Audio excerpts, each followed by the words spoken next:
can I start by telling you about like a Twitter interaction that we had once that like I keep meaning to correct? Sure.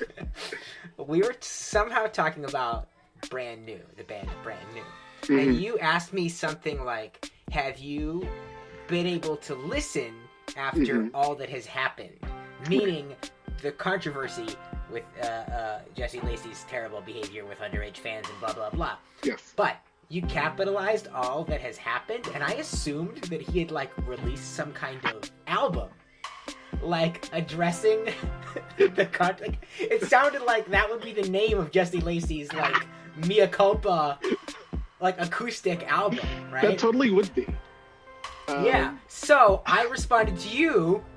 I didn't even know about it, and it sounded like I was saying I didn't even know anything about Jesse Lacey's behavior, and had been like blissfully listening to a bad person all this time. Yeah. And I've been like, I figured it out like 2 or 3 weeks later, and Yeah. just like never corrected the record. I think it's funny because I'm coming up to a very interesting point with my Twitter kind of personal brand and like style, where I'm starting to kind of bristle against my generic like all lowercase writing, and it's weird because I switch back and forth. If it's something serious, I do like regular capitalization. Something's not, I do all lowercase. The great thing about all lowercase is that you can do the sort of, I'm a big fan of the kind of I kind of ironic capitalization of things and like making things out of things, like capitalizing the H and him of a picture of a cute dog or something, and I'm really into that. Yeah. um, so it's hard to do that ironic capitalization when you're doing regular capitalization, because then things come out looking weird. Plus you also have the album title, the lack of italics making the album title question hard. And I know a lot, for movies it's a similar thing, where movies people are, I think movie Twitter is just big on just going in on the all caps. But I Yeah, always I feel weird definitely about do that. yeah. I Yeah, always feel weird but about then doing that's that. weird. Yeah. Because what if you're talking about the title of a movie that's supposed to be all capitals, like Inland Empire? Yes. Like, how do you indicate the difference? Do you space? Maybe you space between each letter, like Yes. I space N space. Yes, I totally understand this idea of like the different modes of capitalization, not capitalization, as a way of like indicating different tones. Hmm. I definitely do that, and I think it's weird because it's gone mainstream, right? Mhm. Like Taylor Swift and Olivia Rodrigo have like song titles that are all lowercase Mhm. now. And I remember when I was like reading the writing of the tech scholar Dana Boyd, Hmm. and Dana Boyd does not capitalize the letters in their name, and I always thought that was so cool. But in my lifetime, it's made the full trip all the way from academia out all the way to like pop music. And so all of us who are in the middle of that space somewhere between academia and pop music, it's like we have to figure out how we are going forward with this style. Welcome to the last podcast. I am Zac Little, and today we are talking to Raynell Cooper. As you just heard, I know Raynell from Twitter, but in real life, he is a transportation planner in San Francisco who was recently appointed to that city's supervisory districting task force. As you probably remember, the census happened in 2020. Hopefully, if you live in the US, you filled out those forms. I know it was kind of nerve-wracking to tell Donald Trump where you live, but he's gone now. And so, all that data from the census is currently being applied. There is national congressional redistricting, obviously, but there's also other kinds of districts being drawn at the local level, and today we have one interesting example. Among some other topics, probably, Raynell and I are both similar levels of what the kids call extremely online, so who knows where this talk is going to go. But in San Francisco, supervisor is the title given to like city councilors or aldermen or selectmen. In the United States, there are very few universal terms for local bureaucracy, but they are usually elected representatives for various chunks of a community that serve as one deliberative and or advisory body. So yeah, I'm Raynell Cooper. I'm a transportation planner in San Francisco. It's a lot of fun. I went to, I've always wanted to do stuff like this. I've always been into maps and into cities, and I kind of am one of those weirdos who kind of knew they always wanted to study urban planning, and that's what I ended up going to grad school for. And I grew up mostly in the DC suburbs, but applied to jobs kind of everywhere after grad school and ended up out here. And I really love doing that.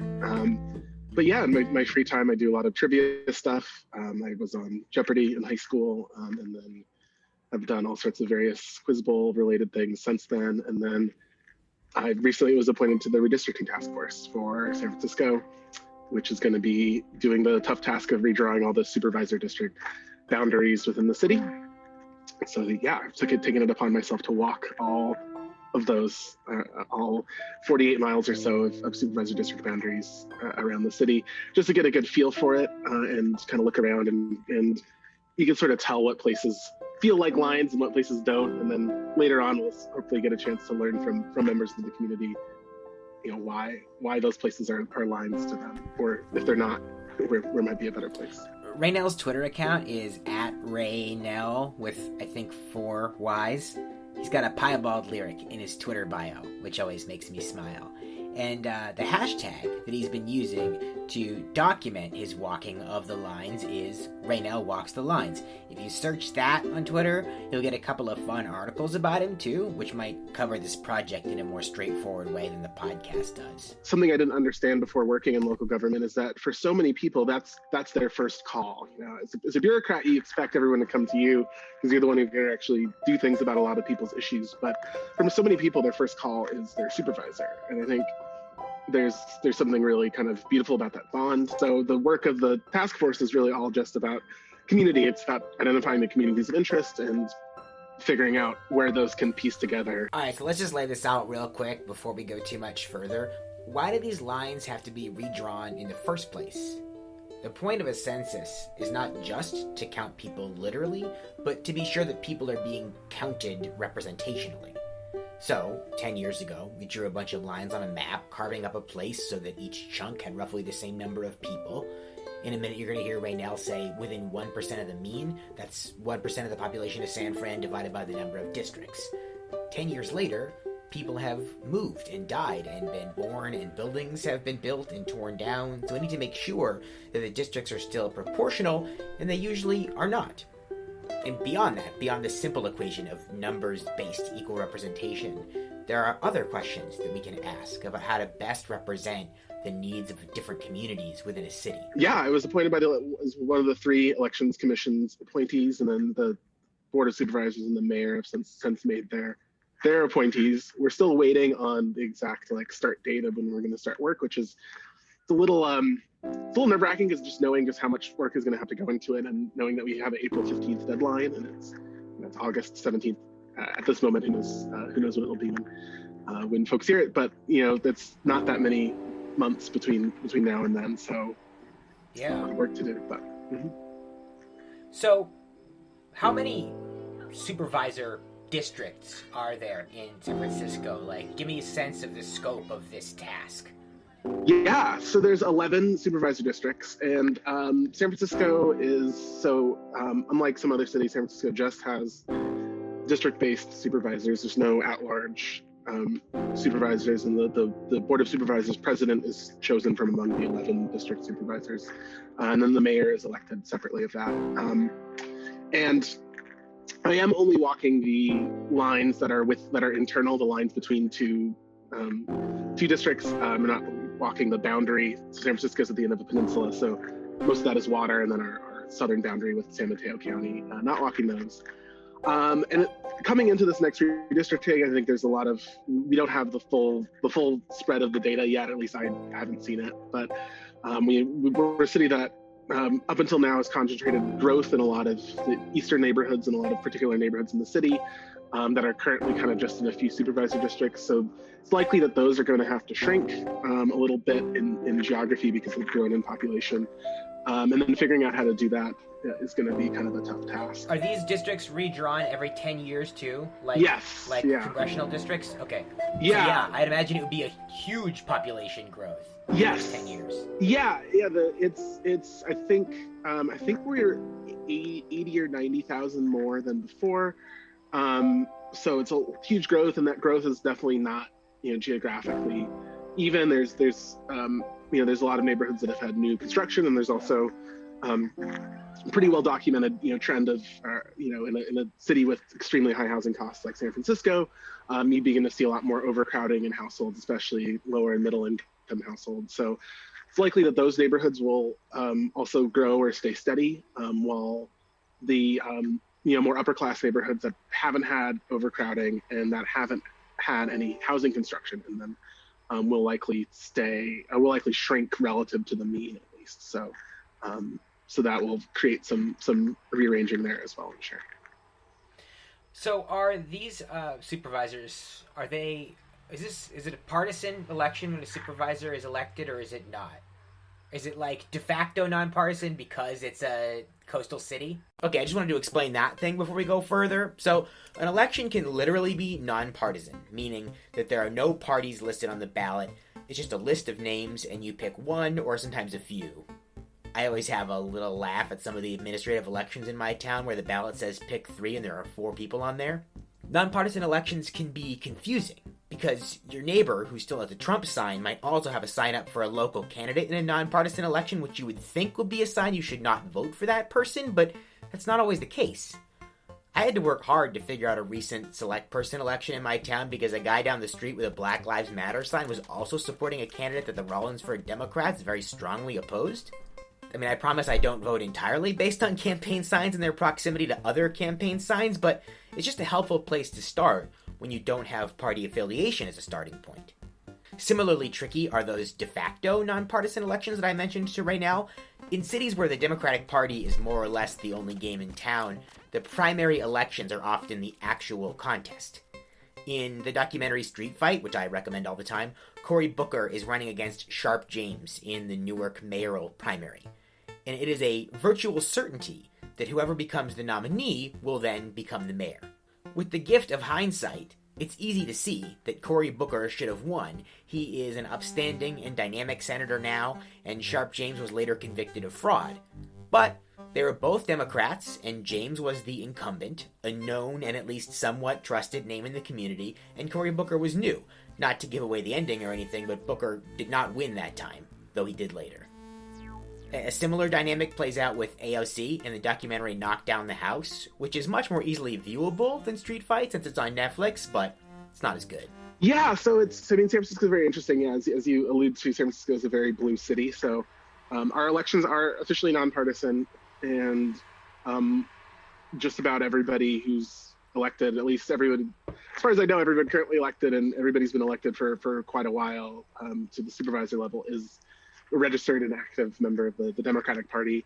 What will end up coming out, though, is that San Francisco does have kind of 2 political factions, as it were, sort of the progressive and the moderate faction. I don't, to the extent that either faction calls themselves with those names, not exactly sure. And so I think that when a lot of, especially like SF, like Politico insiders will be looking at this, they'll definitely be kind of thinking about things through that lens, and we'll be kind of viewing it through the lens of what changes may help, certain factions over the other. And that's something that I'll sort of have to be watching out for when dealing with engagement and knowing who's acting in good faith for their communities and the communities of interest, and who is really just kind of paying attention to that. Because I think when it comes down to it, I think it really is just about that relationship between the supervisor. And I think most San Franciscans aren't super clued into these factional divides in the same way that I think a lot of folks are. So I guess I wanted to understand where, if anywhere, the conflict would be in Raynell's particular redistricting mission. Like, would people object to just the changing size of their districts, areas that grew in population getting geographically smaller and vice versa? Or would other issues come up? Because in national congressional redistricting, it's always a partisan thing. Like, Republicans are seeking districts with a majority of conservative voters, and Democrats at least want that same sort of thing, but don't have the stomach to pursue it. But for nonpartisan districts, what are the issues that divide neighborhoods? In the U.S., everything always boils down to a yes or no choice. So where are the yeses and where are the no's? Right. That was what I was thinking, that like this idea that you're describing, where there's some of these old money neighborhoods that haven't necessarily experienced a ton of population growth, would in theory their districts become bigger, so that becomes like less representation in a sense, right? Now you and five other McMansions have the same city councilor instead of four, but is it really that? Are those forces gonna like fight to keep the size of their district because of their disproportionate representation, or do they care? Are there different concerns that are gonna balance this out? That's a good question. I think something that will come up is more less so the areas that are kind of homogenously of the sort of higher income tiers, 1% basically, if you put it in national terms. I think it'll be less the places that are fully that, and I think that we're a city with a lot of places close into each other, and the neighborhood lines where those really intersect and interact. I think is where a lot of that is going to happen, and yeah, we have just a lot of neighborhoods that are very, very wealthy, very upper class neighborhoods that are next to, not necessarily next to like the opposite end of the socioeconomic spectrum, but next to kind of historically middle class, working class kind of neighborhoods. So Mm-hmm. kind of where those lines play out, and how those will eventually have electoral effects down the line is, I know, something that a lot of folks are going to be paying attention to in this Mm-hmm. process. And is the goal to draw districts that sort of equally represent those areas? Like, I mean, I used to live in Philadelphia, and it was the kind of thing where if you walked down one street, half the street would be absolutely gorgeous and incredibly well manicured and wealthy, and the other half would be like, this is the same street. Like, you'd have to, like, it was really confusing. But, Yeah. like, those people should be in the same district, right? They live in the same street. Right. And creating a district that has representation of people from like all the different socioeconomic strata is probably good for decision making. I don't know. I guess it depends. How do the counselors, what are they called? Supervisors. Supervisors. How does like supervisory deliberation work? Is it helpful to have like, okay, you're rich guy supervisor, you're poor guy supervisor? Yeah, I think that's such an interesting. Yeah, it's an interesting thing because our like de facto task, or sorry, our de jure task is very. It's pretty broad brush. The only rules that we have is that everything has to be within 1% of the mean, unless we're changing a boundary to keep a community of interest or like a neighborhood together, and then it could be 5% of the mean. And then we sort of have to follow all of the, if there's a potential to make a majority minority district, you have to do that and follow those kind of national rules around that. But beyond that, there's really no no rules. So a lot of that's kind of what some of this deliberation is going to be, right? Is about this idea of, yeah, should we kind of be dividing based on these sort of political and social lines, or is the geography a lot more important? And that's something, walking the lines has been really interesting for me, and that's something that you pick up on is a lot of times the lines are freeways or other sort of major big hills and parks and whatnot here, but sometimes it does have to run down the street. You have to think about why this street is, why the people on this side of the street are any different than the people on the other side of the street, and oftentimes that's kind of hard to really pinpoint. And we have a few neighborhoods that are very much, that you have folks that are right next to each other geographically. I mean, we're not as quite as, I think, Philadelphia, Baltimore, which is the city that I worked in, has a lot of those really harsh lines, and we don't have as many of those. And that's something I'm thinking about a lot. To pull up a particular example is District 6 in San Francisco, and District 6 is the entirety of the Tenderloin, which is a lot of single room occupancy, has a lot of homelessness, and a lot of supportive housing and services for those folks. And Soma, south of Market, which also has a lot of those, also has a lot of new construction though. This neighborhood also includes Mission Bay, which also is basically all new construction, so a mix of subsidized and new market rate housing. And then Treasure Island, which was built for, it was built for a World's Fair in the 30s. It's this island basically in the middle of the bay, and is at the moment mostly very low income housing, but over the next 10 years is going to get developed and get more market rate housing. Um, so in District 6 right now, you have a lot of, not all of the communities, but you have a pretty sizable percentage of communities that are in need of government assistance and need kind of that kind of attention. So I think it's helpful to have a supervisor who has to sort of be clued in to that. The reverse of that coin, which I think something you alluded to, is this idea that if you put all of these folks into, or a lot of these folks into one supervisor district, and you just make a rich person supervisor district, then it's completely out of sight and out of mind for them in a lot of ways.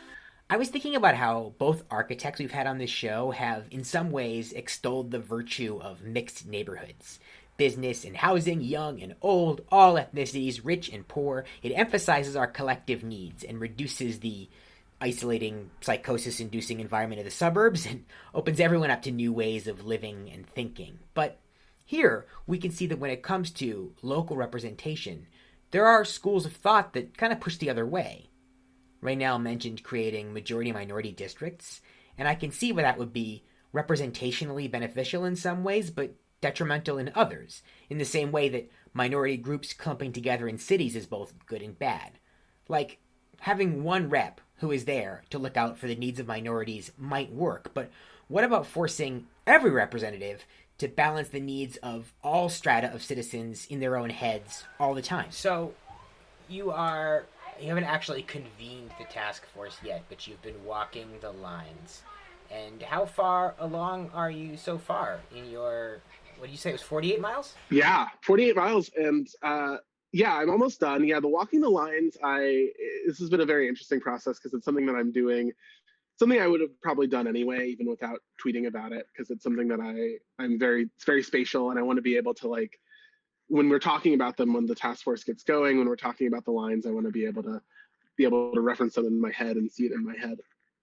So that was really important for me. And but yeah, so I started this. I was appointed in the sort of in June, and I began this in July. And basically every weekend, sometimes like both days of the weekend, out and about walking around. And I at this point only have 2 miles left, 2.5 miles left. I have the District 5, District 7 boundary left to do, which is a funny one. This is one of the ones that goes through a building, and this is one I don't know why they decided that the supervisor district line needed to run through the dental hospital or the dental school of UCSF, but they were like right through it. So that'll be a fun adventure later this week probably. But so the two supervisors of that building have to they have to get together whenever there's like a decision that affects dentistry. 5 and 7 have to convene a little separate task force. I guess, yeah. What do you feel like you've learned doing this? 46 miles in. What do you feel like you've learned? What surprised you about this community? Yeah, I think the biggest lessons are hopefully going to come later on. Where it's a lot of this project for me has been kind of inspiring the questions. There's a lot you could get looking at a map, and when you're walking down a street, and you sort of have to ask the question, why is this side of the street different from this side of the street? And that'll kind of prime me once we hopefully will be getting out into the community and doing meetings within the neighborhoods, especially the ones that are along boundaries that might get boundaries rearranged around them. Being like, why did this border go up Stonyford Drive? Why is this not 1 block over or 2 blocks over? Or, if you're looking at a map, you're like, it feels like the subdivision edge is here, but for whatever reason, it made sense to somebody at some point to put the line there. So understanding the logic behind the decisions from the previous year, from the previous decades task force.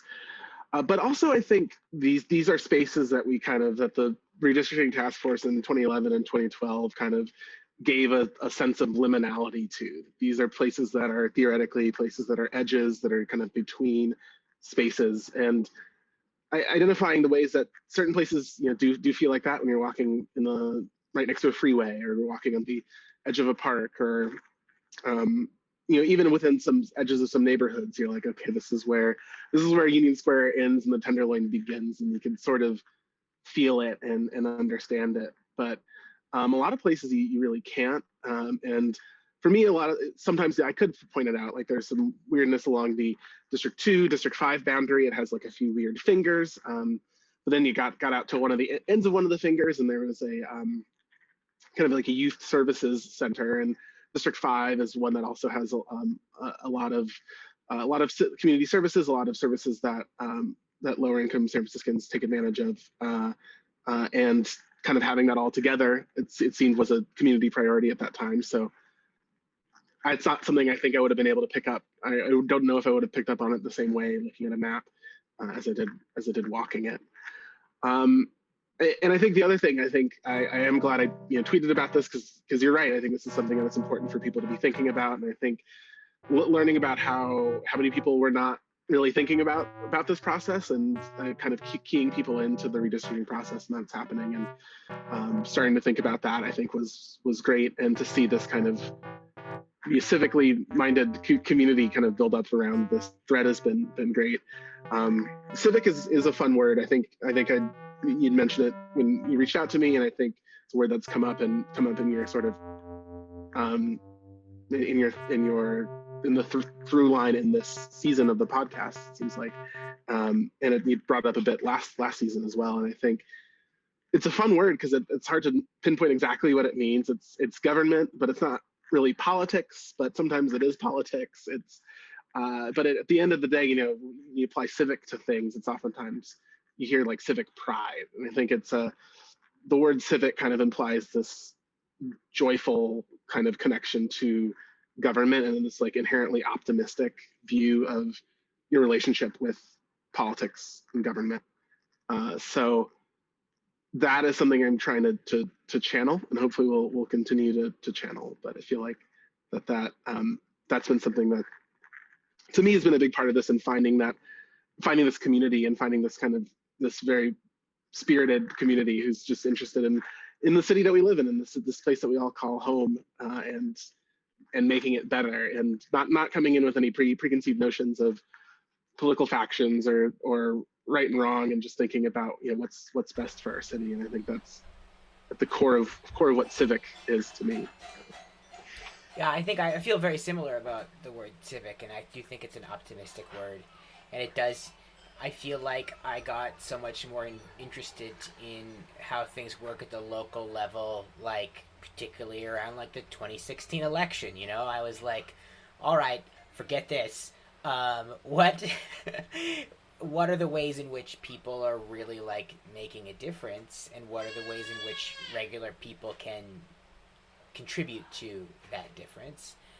And I think that's what you were telling about, that the finger of the district that went out to kind of wrap around a youth services center.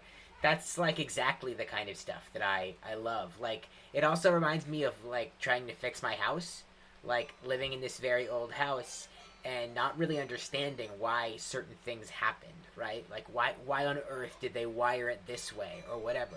And then as you get more involved and you learn more about the mechanics of the house and how it works, you go, oh, that's why. And like there's certain things you never would have discovered if you didn't like rip open that panel and look at that thing. Mm-hmm. And also like you have to get to that point where when you open the panel and you look at it, you know what you're even looking at. Mm-hmm. So it's just very interesting to learn. It's like having a superpower when you can kind of, and I think that's really cool. I think you've kind of like going into this task force, you've given yourself that superpower to be able to, go ahead. No, I think you bring up a great point with that, the house metaphor. I'm reminded of something that at work, our city traffic engineer will always say that whenever we're trying to do something or change something, and always remember that every sign that's up there, everything was there for a reason. Somebody did that. Somebody took the time to fill out the work order to send the guy out or woman out or person out to put up the sign to do that thing. And just because you in that moment don't think that sign should be there doesn't mean that you should at least take the time to figure out why that sign is there and decide, okay, maybe that person was wrong, or things have changed since 2015 or 1980 or 1934 or whenever that sign was first put up, or actually see their logic and be like, okay, maybe that sign should be there. So I think doing this is kind of helping me do that same thing, to sort of see what's up, try to get the lay of the land, and then once we get into it, we'll start working with the communities. That's the other thing with this, is that it is This is actually more or less an outgrowth of what I've been doing a lot during the pandemic, which is just walking around communities, walking around San Francisco and getting to know it. But it's a very, besides the person making sandwich or at the corner store, it's very just you and the buildings and the streets and whoever you're walking with. So it is a very kind of almost a dry way to look at the city, and that's hopefully throughout the rest of the task force process and redistricting process, I'll be able to kind of add a little more culture and flavor and color to the stuff that I've done so far.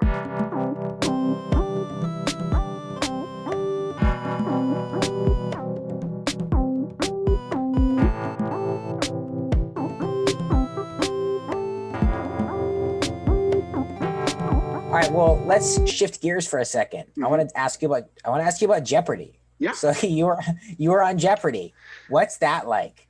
It was great. Yeah. So I was in the Jeopardy teen tournament, and it's such a great experience being on, being involved in the game show world. But yeah, Jeopardy was great. Alex was obviously still there, still kicking, and just such a very calm, wonderful presence. And yeah, it's one of those things where it hit me at a very good time because I was a senior in high school and I did Quiz Bowl all through high school. So I was in a very comfortable place when it came to science and literature and history. And I really just had a bone up on a lot of the pop culture stuff, especially with the teen tournament.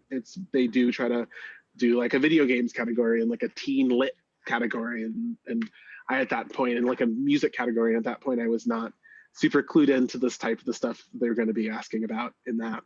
So that Twitter was in its infancy. So yeah. Well, it's very funny because that was one of the, I didn't get super active on Twitter back then, but I did actually, I think, first start looking at Twitter a bit when I was on Jeopardy, because being on a game show, on a TV show that millions of people watch, you get all the crazy stuff that people tweet about you. And it was a kick. I got a kick out of it, thankfully. Nothing too crazy. I think a lot of folks, especially of course women, go through a lot of more like harassment and a lot of scarier stuff from that, but was lucky just to get some people saying weird things about me. But yeah, it was definitely a lot of fun, and I think it kind of set up a lot of things because I ended up working for this company that's now International Academic Competitions, and they run history and geography and other sort of trivia competitions for middle schoolers and high schoolers around the world. So I've gotten to travel a bunch through that, and that I really only was connected with the person who runs all of that through Jeopardy. So it's been fun to have like trivia as kind of something that's always kind of been in the background of my life really since then, and because of that. And yeah, I think it's all kind of ties to this like passion of learning, and it's just finding things interesting. That's what whenever anyone asks me like, oh, what's your tip for getting good at trivia? It's just like, you have to find everything interesting. Everybody's an expert in something. Everybody's an expert in the things that they find to be cool. You just have to find everything cool, and then also learn the names for things. That's the hard part, I guess. But yeah, it's see, if you had the time, I would say you got to start a podcast, because I also find what people do very interesting. Everyone I meet, I always ask them like what the jargon is at their job. Mm-hmm. Because I'm just always curious about that. I ask it like every time on the podcast. It usually gets cut out. Yeah. But like I gotta get some urban planning jargon from you. But I feel like, first of all, how much did you win money on Jeopardy? Won $75,000. What did you do with it? Basically, I went to college. I ended up going to GW, the George Washington University in DC, which is they had good financial aid, so it lasted longer than I thought it would, but did not survive the full 4 years of GW.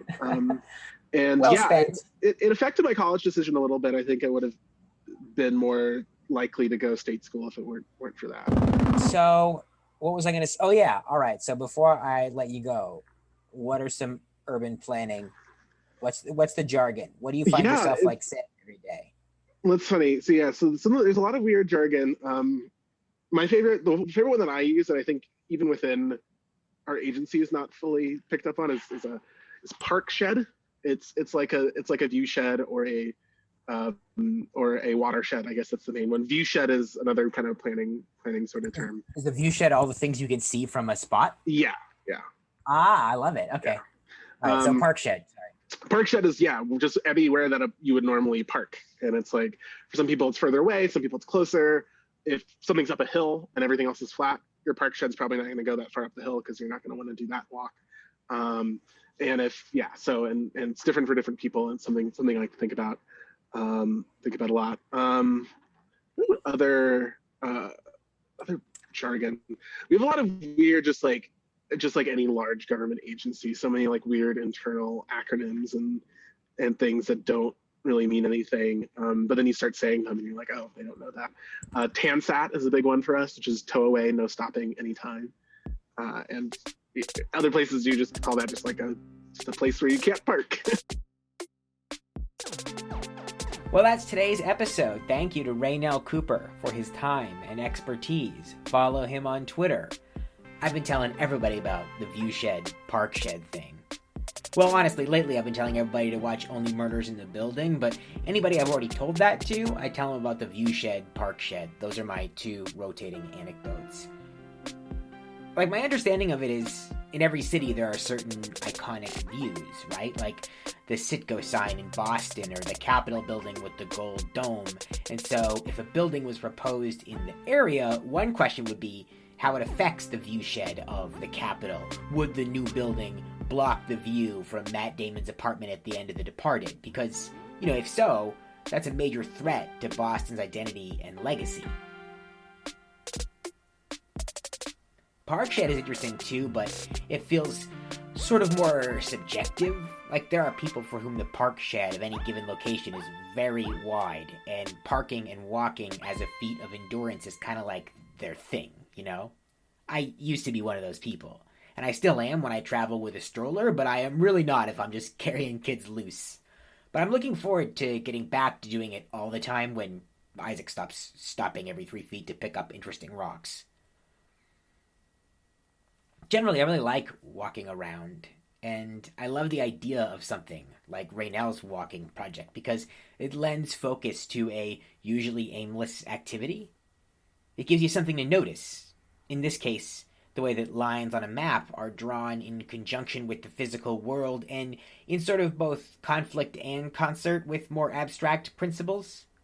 It gives your brain a framework to run along and work outward from.